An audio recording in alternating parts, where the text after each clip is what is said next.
what I want the kids to do is write their own stories. Like that's the thing I want them to do. So I go, and there's two different ways that I've done it. One is the writing prompt. And a lot of the times I've used monster as the writing prompt because it's easy. Kids can relate to a big monster and it's silly. And so I will start, the first thing I do is ask them, what is their favorite thing to do? Just make a list. I don't care if it doesn't have to be anything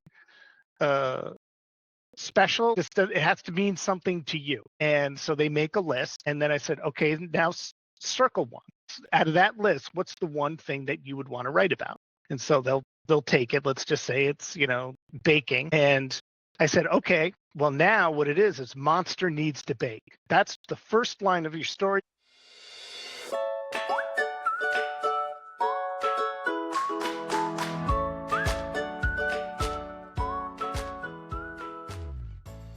Hi, everybody. I'm Adam Lehrhaupt, and welcome to today's episode of Picture This, the podcast where we explore innovative ways to use picture books in classrooms, libraries, and beyond. Today, we're going to talk about a creator who had a unique path towards creating picture books. After decades as a chemist, he turned to writing, inspired by his own children and a desire to make readers laugh.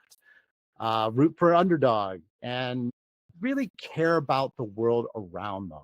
Known for awesome series like Monster and Me, and fun and funny stories like Trees Make Perfect Pets. Pets. Yeah. Get it right, Adam. They make perfect guests on my podcast is what they do. All right. I'm going to start that sentence over. Known for humorous and heartfelt stories like the series Monster and Me, and Trees Make Perfect Pets. His work has earned accolades such as the Silver Moonbeam Children's Award, and he is passionate about his storytelling, inspiring positive change. Welcome, my very good friend, Paul Csajak. Awesome. Thanks, Adam. I appreciate it. Thank you. That was really good. I got it out. I got it. I have no notes. Over a couple of things. No notes at all. No notes. So you and I originally met for the first time at the Hudson Children's Festival. Did, yes. I love that festival. I didn't go this year, but I love that festival. Yeah, they have this thing where they want you to have, I don't know, come up with something recently.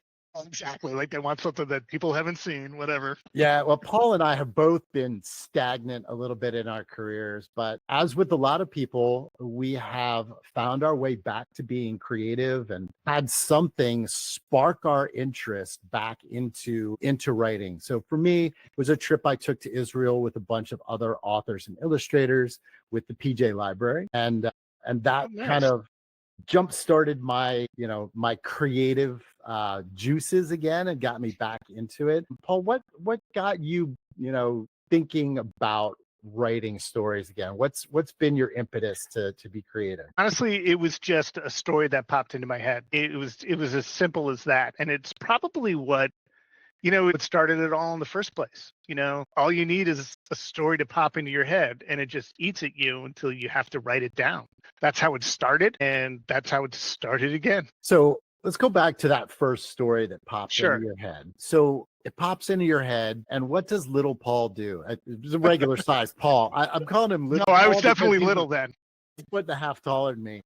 30 pounds bigger now. What did little Paul do? What was the journey for that story to getting it down? Sure. So I've told the story 1,000 times of where my first idea came from. It came from my daughter. She was scared of bugs. I gave her some advice and she started doing it. And I was like, I keep telling my wife, that's a picture book. That's a picture book. And what really got me to write it down was her saying, stop talking about it and just write it down. And so I was actually on a business trip, sitting in the hotel room, and just didn't want to watch TV. So all I heard was that tiny voice, to my wife's voice in her head, in my head, saying, "Write it down, write it down." So I just grabbed my notebook, which I still have, and I show it to kids because it's a mess. And I wrote that story down. I probably wrote it that night in just one sitting, and it wasn't very good. Don't get me wrong. I mean, it never sold, but it got me on that path of, okay, how do I now get this published? And that's a great message that I can't say often enough. That first story, it might not be good. And most of the time it's not. And I wrote for 10 years before I even got a story, right? Right, Like exactly. Because an idea is not a story. I mean, it might have been a good idea what I wrote, but it wasn't a good story. Yeah, and there's a process to refining your skills. It takes practice. But that said, to go back to your process just a little bit, you said you were talking to your daughter about something that she was afraid of, right? Or something that bothered her. This is a great activity, right? For the classroom where every single student has something that upsets them or scares them or they worry about, and they can write a story about what advice would you give to somebody who has that problem. Okay. Right. And that becomes the story, right? Or it can be what advice have you received? But I like the idea of them trying to solve their own problem. And it doesn't have to be successful. Maybe you solve your problem about being scared of ghosts by building a fruit basket. It doesn't matter, right? There's no right or wrong. It's just, what do you wish somebody told you to solve this problem? And then you can, and it can be fun and funny, or it can be just facts, right? Right. No, I didn't even think of that as a great writing prompt. It was a writing prompt that I used, but I never would have thought to give that to a kid, because honestly, that's what you're doing. You're giving them a writing prompt, because a lot of the times it's, you tell a kid, well, we're going to write fiction today. Well, what does that mean? Well, it's anything. You can write anything you want. Well, what do you mean I can write anything? When you say you can write anything, you think that's easy, but it's like, can we condense this a little? Maybe focus it somehow. So I was talking to Joyce Wan recently, and we were talking about guardrails. So she does board books, and there's very strict guardrails around how you create a board book. And I think for a lot of these activities, as I'm talking to creators and librarians, having those guardrails does free a student up to really be creative. Because if you, like you said, if you say do anything, you freeze up a little bit. Freeze up. Right? So when you're being creative, what are some of the guardrails that you put around yourself to say, all right, I'm going to write this way, or I'm going to do this thing? For me, it's usually, what is the most difficult way for me to create a story? Like, how do I make this as hard for myself as possible? Sure. So what are some of the things that Paul does? I mean, my biggest guardrail is word count. I definitely, it has to be under 500 words, and that's a lot. That's even still a lot, but that's my initial first draft main guardrail. And if I start seeing the word count creeping up there, I stop and I look back. Okay, where's the story going? Like, because I'm rambling right now is really what's going on. So that would be my main guardrail. And that becomes something in the classroom too, because a lot of the exercises that we're doing are writing exercises where it's at least this many words. Yes. But what if we turn it on its head and say, you have to have a beginning, a middle, and an end in 30 words? Right. Yeah. Now that would be interesting. I don't know if a teacher would understand, and I don't mean this. I don't mean to throw a teacher under the bus. Don't get me wrong. It's because of the curriculum that they have to follow about so many words, or getting people to write. It's hard enough. Why would I say, hey, if you could do it in 5 words, then we're done? A kid will absolutely do it in 5 words. Yeah, and they will, but it's about how well can you do it in 5 words, right? Pick the right 5 words, tell a whole story. And there's so many examples, and I will find some and put them in the activity guide to go with this this episode. But there are so many examples of 10-word stories, 15-word stories, where it tells you go on a journey in that short period of time. Well, it takes a step into poetry too. Right? I mean, it's really, with that Venn diagram, there's got to be an overlap there. Yeah, Venn diagrams are so much fun. I like it because it implies math without me having to use math. Exactly. Makes you sound smart too when you bring it up. Yeah, for those that are familiar with the Picture This podcast, Adam doesn't do math. So the other thing that I pulled out of what you said was the concept of just do it, right? And Nike really got on that, that thing for sport, but it's so true in all aspects of our lives, which is why it worked for them. Half of the battle at least is getting started, right? Just do it. Don't worry about if it's good or it's bad or anything else. Just get out there, get started, do it, and then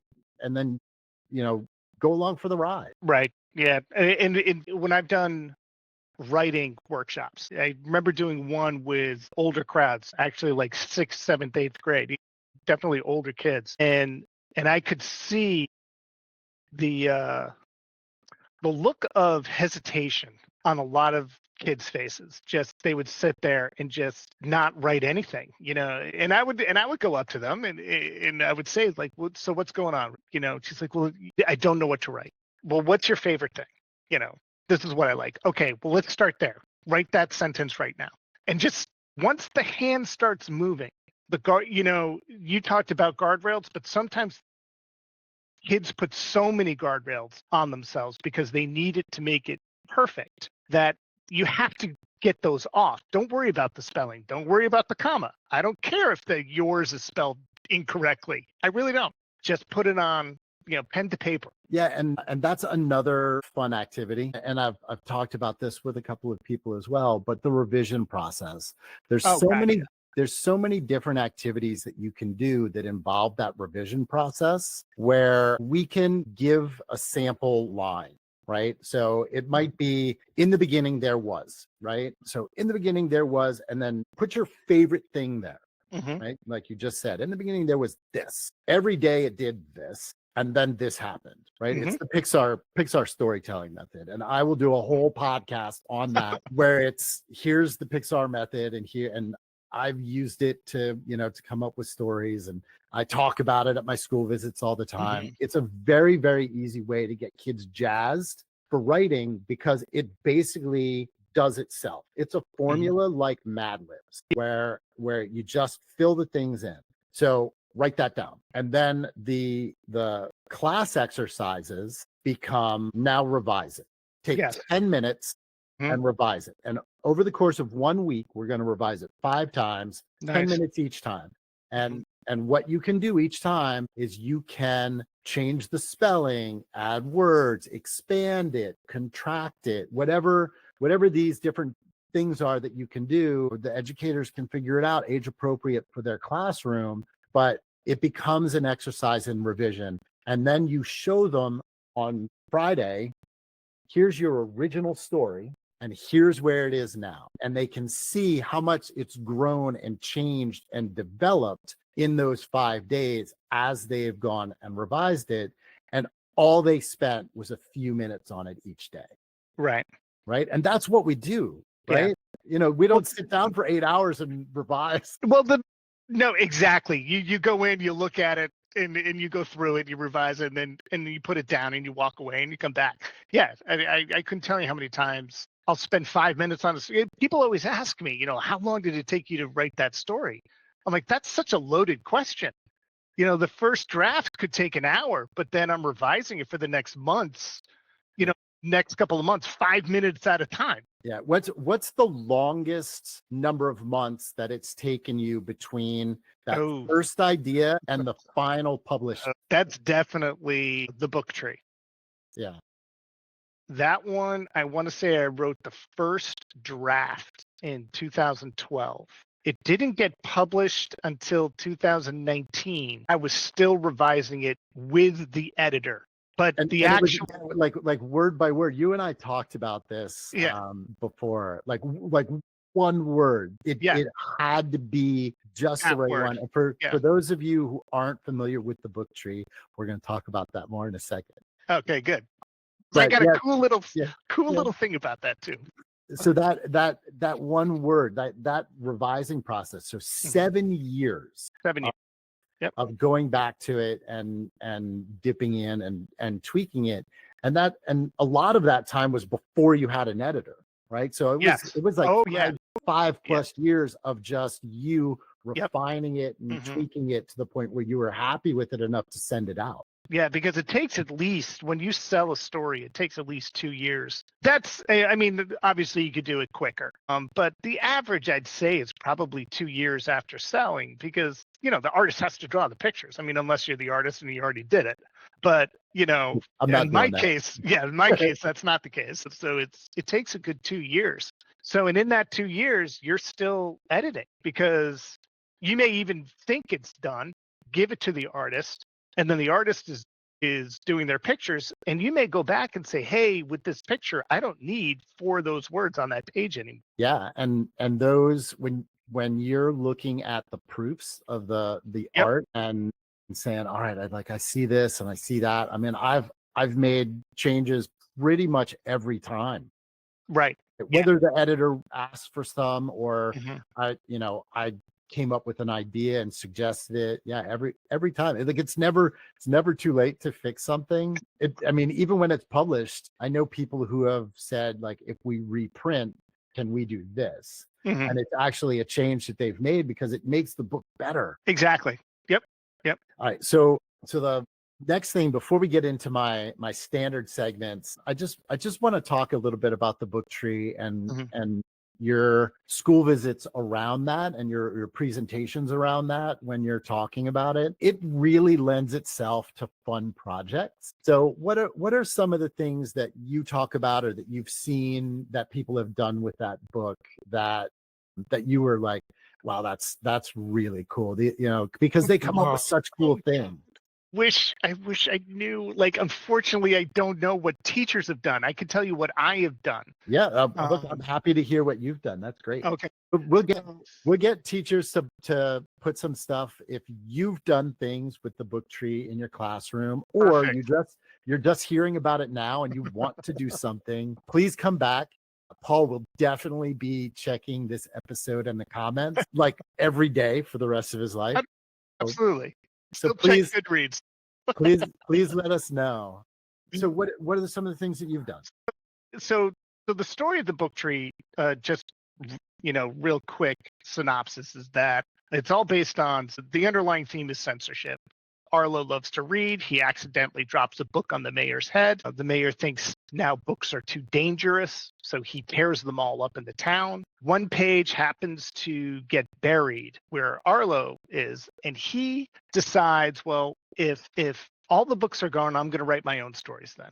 So he starts writing his own stories and reading them to the townspeople, but no one's listening. But what happens is that his stories feed the tree, and the tree's that page, and this page grows into a tree.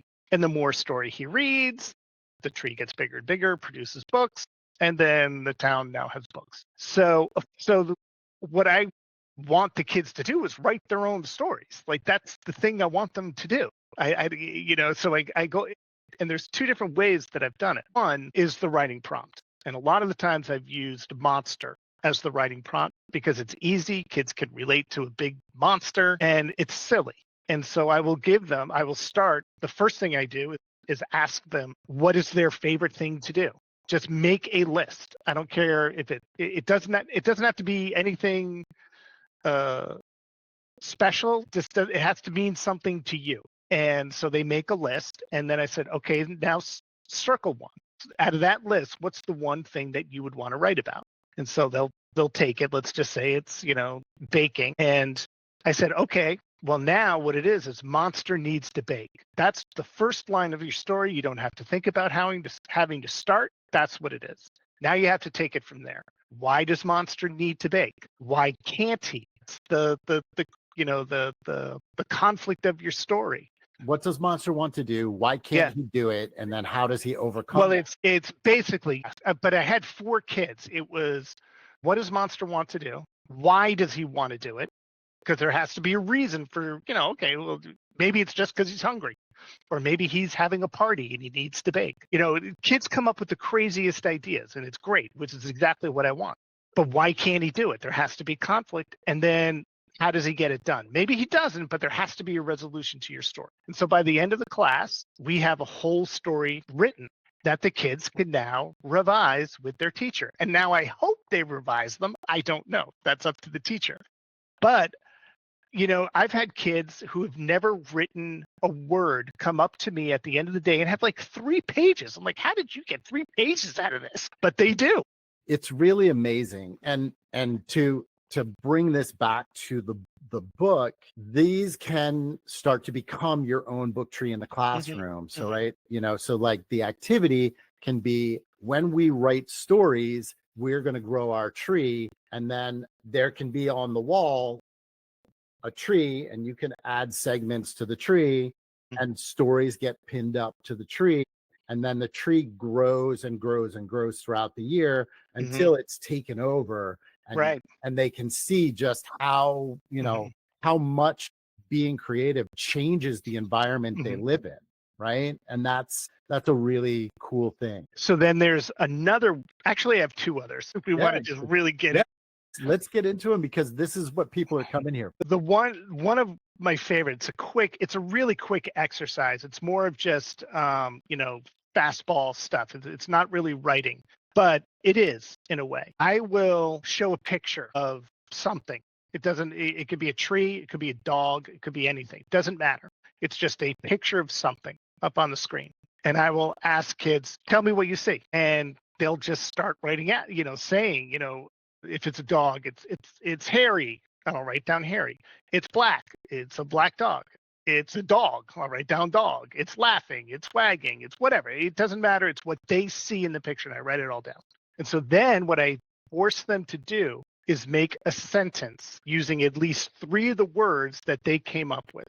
And they have to use 3 of the words. And some of the sentences that they come up with are insane. And what else? And eventually one will just strike me, because it's just the hairy dog wagged its tail until the tree fell over, something like that.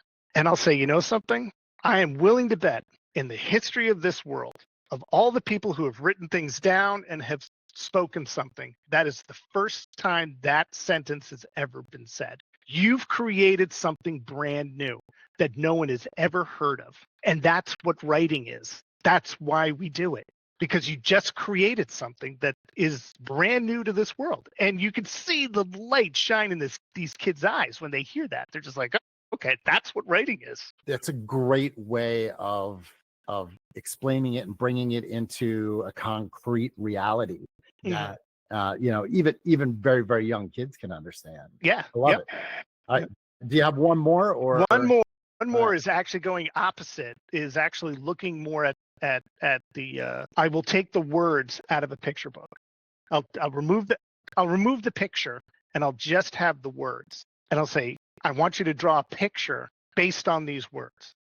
Just, and then we compare what they drew to the actual picture that's in the book. And you'll see the differences between what kids come up with based on the words that they've read. And they're like, well, wait a second, they never mentioned that the sky was pink or the ball was blue. And I'm just like, no, that's up to you, or like, that's, you're drawing what you think should be that picture. But that's what an artist goes through when they read the words. Yeah, so I talked about this a little bit with a couple of people, Scott Magoon and Timothy Young, when we're talking about visual literacy, and either taking the words out of the book, or adding and having just the pictures, or adding the words just to a blank page and saying, all right, create the visuals or create the text, and seeing how they read the story with exactly visual cues. Yep. And there's context to those words, like if it's something like, Arlo kicked a stone,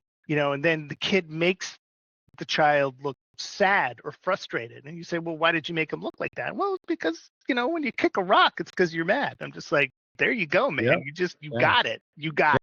That's it right there. Yeah. So we have 2 short segments before we're done here. The first one is one I call Adam's Book Bag. Okay. And this is where you get to recommend a picture book, either yours or someone else's, that you like to hold up. And, when you're using it, when you're talking about something, right, you use it as an example. So what's a go-to in Paul's book bag? Oh, my favorite is by Brian Lies. That's at the ball game. I love that. At the ball game. That's awesome. that one because I write in rhyme and he writes in rhyme. And when I talk about rhyme, I'm always stressing about how you have to keep the meter. You have to keep it or people will stumble. But rules can be broken. And in his book, he breaks that rule. But it's a part of the story. It's in the book. The bats are, when they're just normal bats flying around, it's 1 meter. But then when all of a sudden the baseball game starts, the magic shifts and the meter shifts. And it's in that meter for the ball game. But then when they go back to being bats, it's back to the original meter. So it's almost like you're drawn into the magic of the book. It's perfect.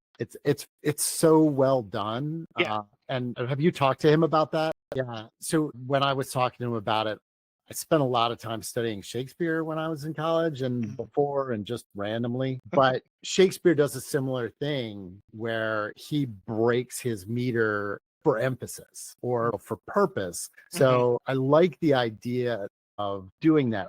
I mean, I write prose. I don't rhyme. It's very difficult to write good rhyme. So thank you for doing that for us. But yeah, I like the idea of setting something up and then changing it with purpose is really cool. Yeah. Unfortunately, I have not tried that yet, but I love that idea. There's some guardrails for you there, Paul. There was one day I came up with this idea that a person was like they lived their life on an angle, like the old Batman 70s angle, right? So they're in a slant. And I thought, what if I wrote the whole thing in slant rhyme because they're living in a slant? You read Runny Babbitt by Shel Silverstein? I have, yes. It makes me think about that, but easier to read. Yeah. That's why I never wrote it, because I'm just like, this is going to be really hard to read. Like, teachers are going to hate this. No, it'll be fun. Kids would love it, though. Like, that's the kind of thing that kids get into. That's kind of gags. There's kind of something that makes a book fun and different. All right. So the last thing that I have for us to talk about, I call story sparks. And these are just the creative prompts, right? So we talked a little bit about, you getting back into writing again.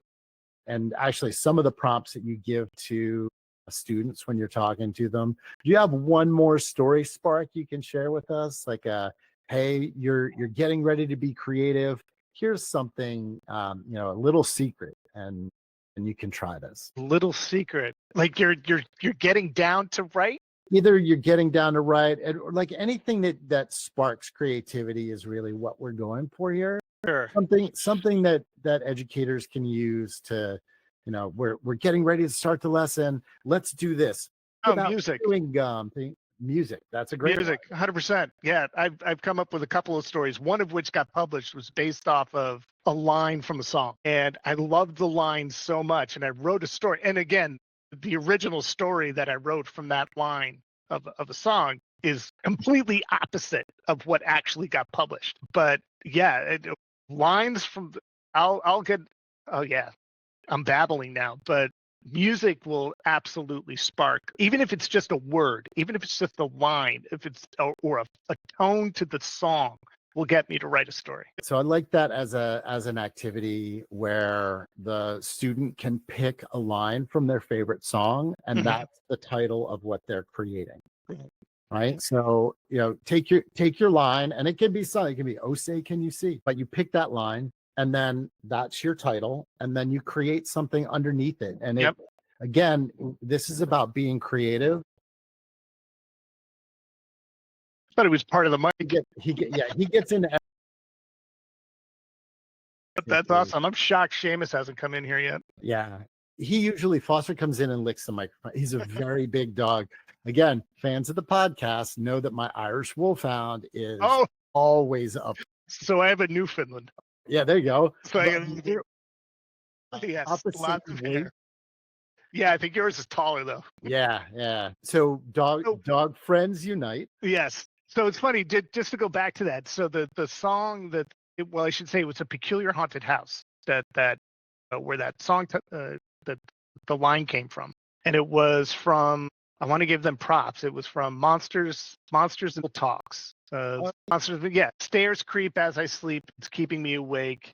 It's just the house telling you to close your eyes. And I'm just like, that is fantastic. I loved that idea that somebody's scared, but they're just like, no, no, no, no, no, no, no. It's the opposite. They're trying to just tell you to go to sleep.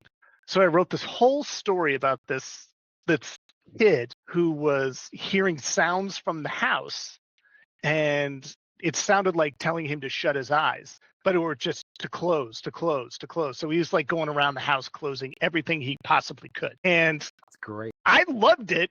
Didn't sell, right? Look, some things we write for ourselves. So I flipped it on its head. So I thought, well, what if I put the perspective in the houses, not the child? So now the house is a haunted house that doesn't want people in the house. It actually is trying to scare them away, but the people are like, no, no, no, no. They're just trying to tell you to go to sleep. Or no, the furniture's moving because it just wants to redecorate the house. It's better this way. And that's what's sold. That's awesome. Yeah. Actually, between perspectives on a story that I'm writing right now, where I'm trying to decide which character's perspective it's going to be told from. Right. And it has to be told from both, Mhm. but the words will tell one story and the visuals will have to tell the other character's story. Right. Because they're not together, right? So one character's off having an adventure and then the other character's looking for them. It's two stories kind of together. And I think it'll be fun for an illustrator, but it'll be fun for readers too, to Right. watch the story of the other character, because they know that character is either having an adventure or they're searching for this other character. So I really like the idea of you turning that on its head. That's really, really Well, good. that's, again, you said it, before, like that's revision. The magic of writing is in revision. It's not in the first draft. So sometimes if you've written your story and you're sitting there just like, yeah, it's good, but what I keep revising it, but it's not working. Really, really revise it. Yeah, kill your darlings, right? That's what. Yeah, kill your darlings and flip it. Do a different perspective and see what it is. It's 400 words. How long is it going to take you to flip the perspective? I mean, come on. What else you got? What else are you doing that day? But I really loved it the way it was. Why won't they take my? Oh, I know exactly. But it's so funny. They just don't get it. Well, Paul, I want to thank you so much for being on Picture This. Where can people find you? They can find me on Instagram, though just know it's not all about books on Instagram. I am a person. Good. He's a good follow. He is definitely a good follow. I don't really go on Facebook or X or any of those. I'm kind of done with social media, but I do like to post on Instagram every now and then. So that would be Instagram. That's the main thing, and then your website as well. Paul Csajak.